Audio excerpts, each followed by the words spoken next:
সমস্ত স্টেটের রিপ্রেজেন্টেটিভ বাংলাদেশ সহ এই মেলাটাকে সামনে রেখে করা হচ্ছে। একটাই উদ্দেশ্য, বইয়ের সঙ্গে সঙ্গে সাংস্কৃতিক আদান প্রদান সবটাকে মিলিয়ে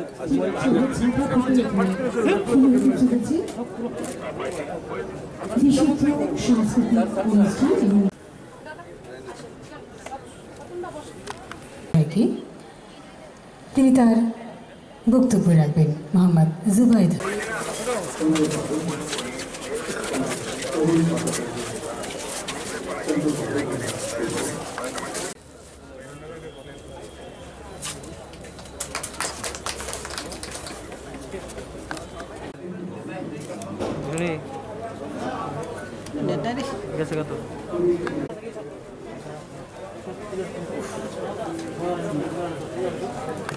বর্মা মাননীয় রাজস্ব মন্ত্রী, শ্রী রতনলাল নাথ মাননীয় শিক্ষামন্ত্রী, তথ্য সংস্কৃতি দপ্তর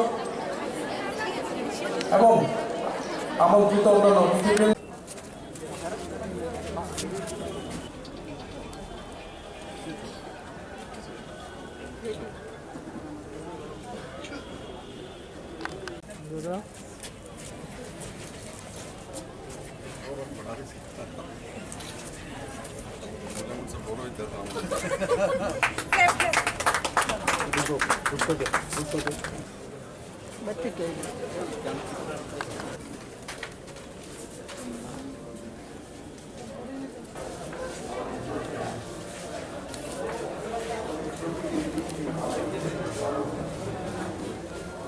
অল্প সময়ের মধ্যেই শুরু হবে আমাদের আজকের সন্ধ্যার সাংস্কৃতিক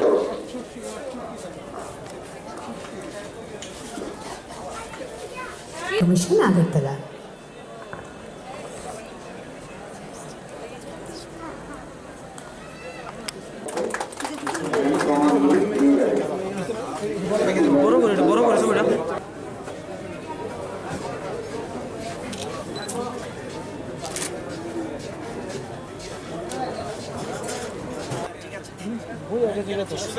আজকে থেকে 11 মার্চ আমাদের এই মেলা প্রাঙ্গণে আমরা অপেক্ষায় থাকবো আপনাদের।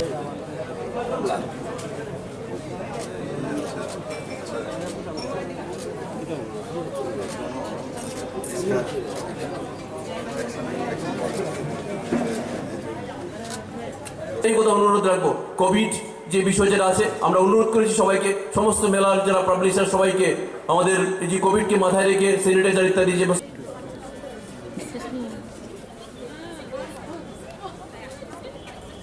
নেগেটিভিটিকে হারানো, করোনাকে হারানো,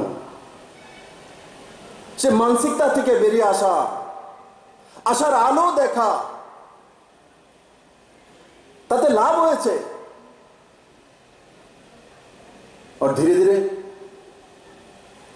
আমরা মাননীয় প্রধানমন্ত্রী দ্বারা যে ব্যবস্থা সারা ভারত ব্যাপী লাগু করা হয়েছে, আমরা আজকাল সেই টিকাকরণও পেয়ে গেছি এবং ভারতীয় স্বদেশী কোম্পানির মাধ্যমে। তাই বন্ধুরা,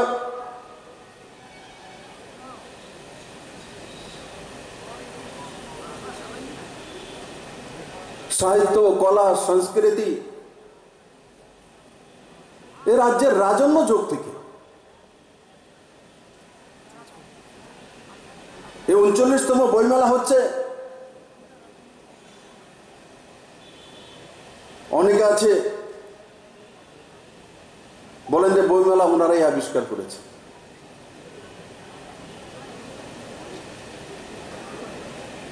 শ্রেয় হওয়ার জন্য। আর রাজন্য যুগ থেকে ত্রিপুরাতে কলা, সংস্কৃতি, এক ত্রিপুরার নিজস্ব চেহারা পুরো দুনিয়ার সামনে ছিল।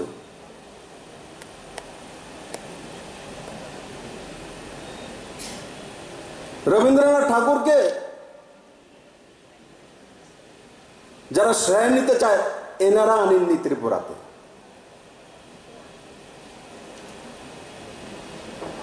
ত্রিপুরার রাজন্য যুগ যখন চলছিল ওনারাই এনেছেন।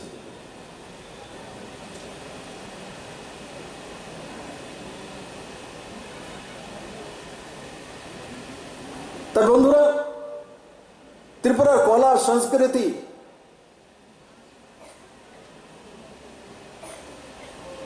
সেগুলো বহু পুরানো।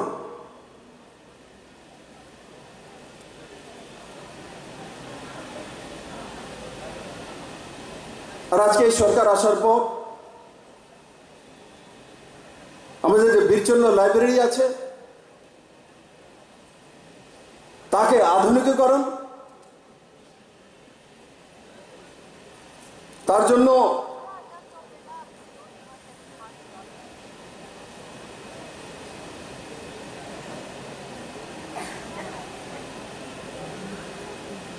₹1,30,00,000 বরাদ্দ,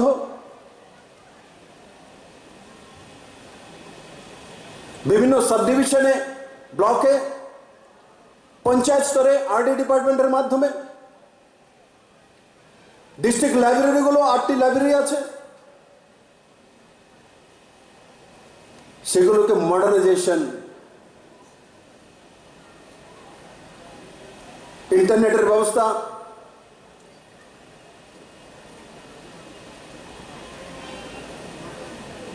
ই গ্রন্থালয় সফটওয়্যার,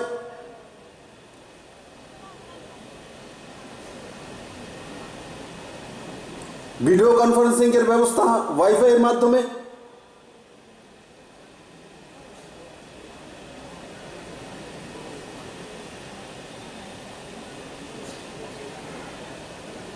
আর তার সঙ্গে মোহনপুরের নতুন এক লাইব্রেরি,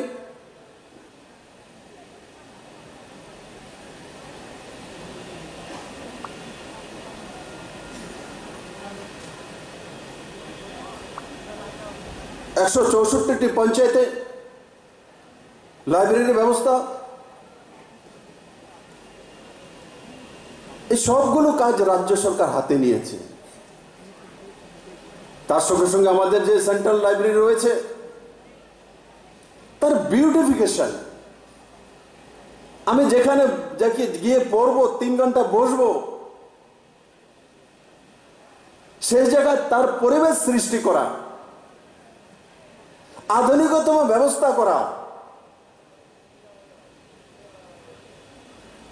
সে বুঝে রাজ্য সরকার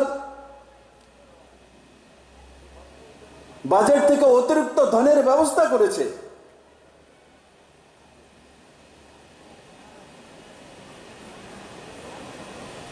তাই বন্ধুরা, একদিকে আধুনিকতম ইন্টারনেটের ব্যবস্থা, और সেই ব্যবস্থাকে কাজে লাগিয়ে সেই ই বুকস হোক और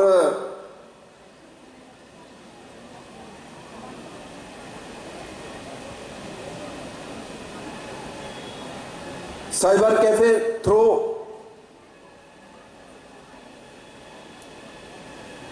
लाइब्रेरी हो,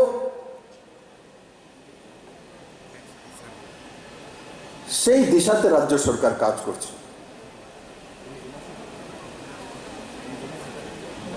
বন্ধুরা, কলা সংস্কৃতি যে রাজন্য যুগ এবং তার আগে থেকে ত্রিপুরাতে ছিল তার প্রমাণ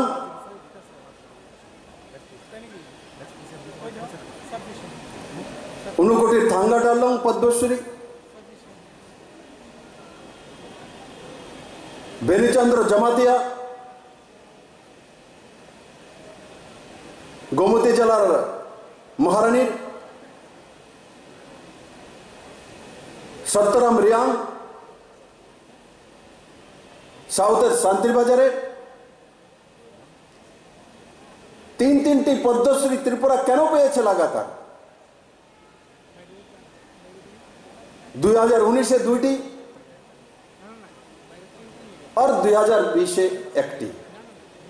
কিসের জন্য পেয়েছে? কলা সংস্কৃতির জন্য।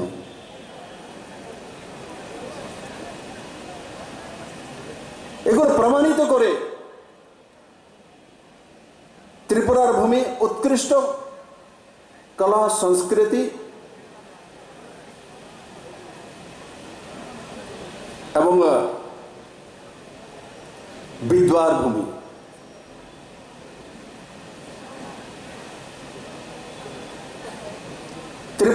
রাজন্য যুগ থেকে স্কুল কলেজ বড় মাত্রায় তৈরি হয়েছিল বন্ধুরা। বন্ধুরা,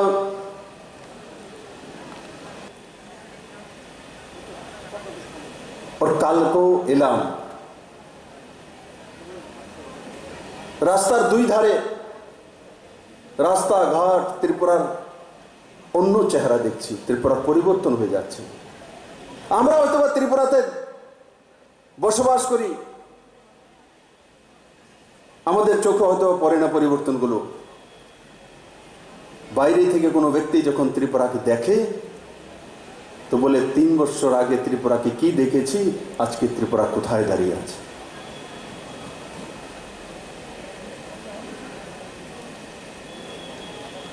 এই সরকার এই করোনা প্রভাবের মধ্য দিয়েও সে ইন্ডাস্ট্রিয়াল সেক্টর হোক, ইনফ্রাস্ট্রাকচারাল সেক্টর হোক, এডুকেশনাল সেক্টর হোক,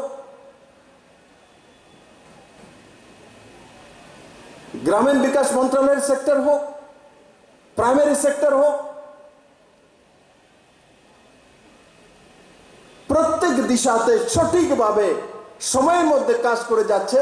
করোনার যে 8 থেকে 10 মাস, সেটাও ত্রিপুরার উন্নয়নকে গতিকে রুখতে পারেনি। যখন অন্য রাজ্যগুলোর মধ্যে, বড় বড় রাজ্যগুলোর মধ্যে গভর্নমেন্ট এমপ্লয়ীদের 30%, 50% স্যালারি কাট করছিল,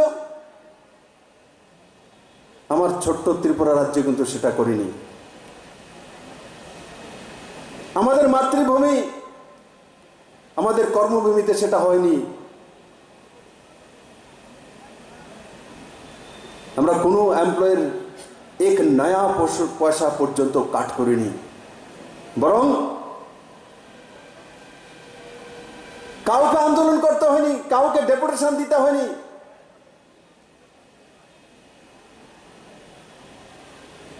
কালকে ক্যাবিনেট সিদ্ধান্ত করে 3% দিয়ে 1,90,000 পরিবার লাভান্বিত হয়েছে। তাতে 1,90,000, 320 কোটি টাকা রাজ্য সরকারের বাজেট থেকে যাবে।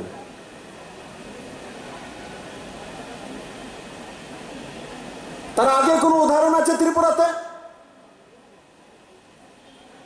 যে বিনা ডেপুটেশন, বিনা আন্দোলন, বিনা স্লোগান পুরো সরকার দিয়ে দিয়েছে? এই সরকারের কোন জায়গায় কাউকে আন্দোলন করতে হয় না। সে বইমেলার থিম হোক, রোড ডেভেলপমেন্ট হোক, স্পেশাল ইকোনমিক জোন হোক, চট্টগ্রাম বন্দরগাঁও খুলে দেওয়ার ব্যবস্থা হোক, আইসিবির ব্যবস্থা হোক, লজিস্টিক হাব হোক, ঘরে ঘরে রোজগারের ব্যবস্থা হোক, কোন জায়গায় ত্রিপুরা পিছিয়ে নেই। আর তার জন্য কাউকে আন্দোলন করতে হয় না। ত্রিপুরার মানুষ তা থেকে মুক্তি পেয়েছে। ত্রিপুরার মানুষ সবচেয়ে বড় মুক্তি দিতে পেয়েছে, সেটা হচ্ছে এই আন্দোলনের নামে মানুষকে হয়রানি করার যে সোচ বিচারধারা ত্রিপুরাতে প্রতিষ্ঠিত হয়ে গেছিল, তার অবসান ঘটেছে 3 বছরের মধ্যে। বন্ধু, 3 বছরের মধ্যে। তবেই তো নতুন ত্রিপুরার রূপ নিচ্ছে। তবেই তো আজকের নজওয়ান যে মাননীয় প্রধানমন্ত্রী যে নয়া শিক্ষানীতি নিয়ে এসেছে, যেটা স্বামী বিবেকানন্দের বিষয়ে উনার লিখন রতনবাবু বলছিলেন যে বিদ্যা এমন হওয়া উচিত, টেকনিক্যাল শিক্ষা হওয়া উচিত, সেটাই তো ভোকেশনাল এডুকেশন, সেটাই তো নিউ এডুকেশন পলিসির মধ্যে রয়েছে। 5th পর্যন্ত মাতৃভাষা শিক্ষাদান, তার সঙ্গে সঙ্গে ভোকেশনাল কোর্স করা, স্বনির্ভর মানসিকতা তৈরি করে দেওয়া। আমি গ্রাজুয়েশন করব, MA করব, PhD করব, কিন্তু তার সঙ্গে সঙ্গে একটা কোর্স করে নেব, কিন্তু যখন আমি বেরিয়ে যাব বিএ পাস করে, আমার কাছে একটা রোজগারের মন্ত্র থাকবে, সে 500 হোক আর 50,000 হোক। স্বামী বিবেকানন্দের সেই যে বাণী ত্রিপুরায় 1 বছর আগে থেকেই শুরু হয়ে গেছে, নিউ এডুকেশন পলিসি লাগু করার আগেই এই রাজ্যের মধ্যে শুরু হয়েছে। এনসিইআরটি সিলেবাস, এটা কি ত্রিপুরার জন্য, শিক্ষার জন্য ইতিহাস নয়? যখন তর্ক বিতর্ক শুধু চলচল, লালীকরণ করা হচ্ছে, এই হচ্ছে সেই হচ্ছে, কিন্তু এই সরকার আসার পর না লালীকরণে গিয়েছে, না নীলীকরণে গিয়েছে, না সাদাকরণে গিয়েছে, এককরণে গিয়েছে। এডুকেশনের ফাউন্ডেশন দিয়ে দিয়েছে। এনসিইআরটি সিলেবাস উইদিন 3 মান্থ ত্রিপুরাতে লাগু করে ভারতবর্ষের মধ্যে ইতিহাস সৃষ্টি করেছে। এগুলো এক সমাজ ব্যবস্থাকে দাঁড় করানোর মাপকাঠি। আজকে যখন এনসিইআরটি সিলেবাস লাগু হয়ে গেছে, ও সেই সিলেবাস পড়ে যখন আমার ছাত্রছাত্রী ভাই বোনেরা নিজের ভবিষ্যৎ তৈরি করার জন্য যাবে, তো অল ইন্ডিয়া কম্পিটিশনে গিয়ে সিলেক্ট হয়ে যাবে। আর আগের যে সিলেবাস ছিল, সেই সিলেবাসে সিলেক্ট হওয়া কঠিন কাজ ছিল, কারণ সিলেবাসই এমন ছিল, সেই সিলেবাসে অল ইন্ডিয়া লেভেলে টিকার মতো কোনো রাস্তাই ছিল না। আজকে আমরা যে ন্যাশনাল স্ট্যান্ডার্ডে পৌঁছে গেছি, এডুকেশনের ফাউন্ডেশন দিয়ে দিয়েছি, সেটা হচ্ছে এই সরকারের বড় একটা দিক। যারা গার্জিয়ান আছেন, প্যারেন্টস আছেন, এরা অনুভব করে যে সরকারি স্কুলের মধ্যে সিবিএসসি সিলেবাস 20টি স্কুলের মধ্যে, আজকে গরিব পরিবারের অন্তিম পরিবার, অন্তদয়ের যে পরিবার, সে অনুভব করে যে আমার ছেলেও সিবিএসসি সিলেবাসে গভর্নমেন্ট স্কুলে পড়বে, একসঙ্গে 20 স্কুল।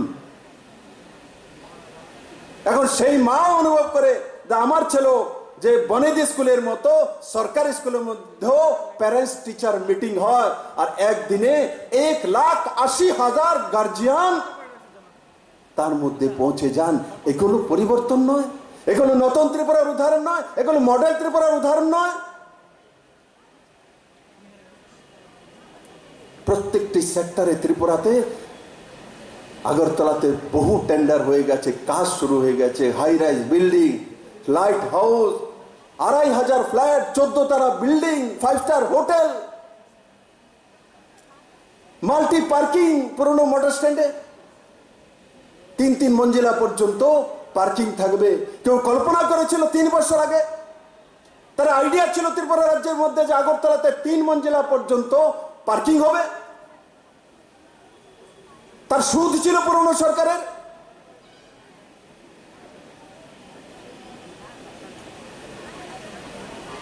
আমি এই মঞ্চ থেকে ত্রিপুরার নজওয়ান ছেলে মেয়েদেরকে বলতে চাই, আমরা যে স্বনির্ভর মানসিকতা তৈরি করেছি, সেই মানসিকতাই আপনাদেরকে এক নতুন ভবিষ্যৎ দেবে, নিশ্চিত দেবে। এই সরকার আপনাদের সঙ্গে রয়েছে, নরেন্দ্র ভাই মোদী রয়েছে, আর নিশ্চিত আমার ত্রিপুরা শ্রেষ্ঠ ত্রিপুরা হবে।